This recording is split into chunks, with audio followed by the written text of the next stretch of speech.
Well, I started doing Oklahoma won the tryout in 1961 to do OU football play-by-play.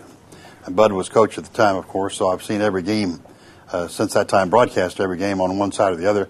I did OU for 12 years from 61, 12 years later, and then did Oklahoma State for 18 years, then back to OU since 1991. So I've been on both sides, and of course it's a tremendous rivalry, just great. And there have been some incredible games over the years, starting with games played in the mud before we had the artificial surfaces, and upsets here and there. Their upsets have not been as prevalent as Oklahoma's dominance over the years, but Oklahoma State had a great team during the Barry Sanders, Thurman Thomas era, and so that was a terrific game in 1988, maybe the most exciting game in modern times between the two teams. That was just a terrific ball game in Stillwater.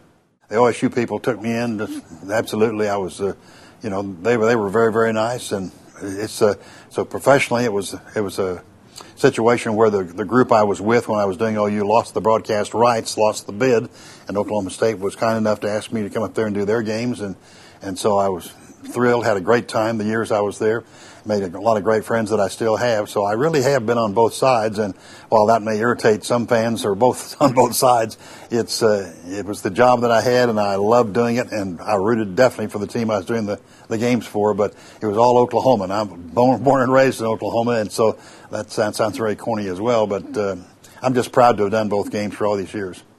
When I came back to OU, and then, of course, this includes doing football and basketball all these years, I went back to Gallagher-Iba Arena as the OU announcer for the first time after having been at OSU for 18 years, and a group of about 10 OSU students had T-shirts printed up that said the world's 5 worst traitors.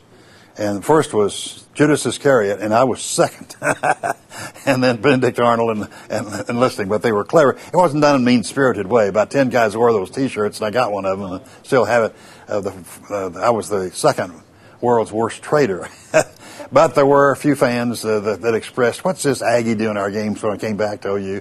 And I expected that, but that's just part of the deal, Well, of course, Steve Owens carrying the ball 56 times in 69 is a definite memory. That's incredible for that Heisman Trophy winner. He's such a great player. There's so many memories. The Ice Bowl, when then the field was frozen over. That was a time in 1985. And then the 88 game, as I said, that's the most memorable game when Barry Sanders and the Cowboys lost to the Sooners. OSU had a chance to win it on a pass that Mike Gundy threw in the end zone, and the guy dropped it. That would have won the game, and it was just a terrific game both ways, with Oklahoma winning.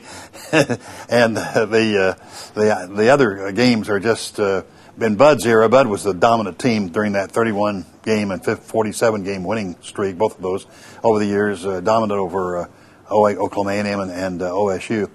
And then in later years, the latter years of the Big 8 and the Big 12, Oklahoma State has been very competitive. Of course, Oklahoma's team under Coach Bob Stoops has lost only 2 games at home in his 9 years, and one of those was to Oklahoma State on a fade pattern pass.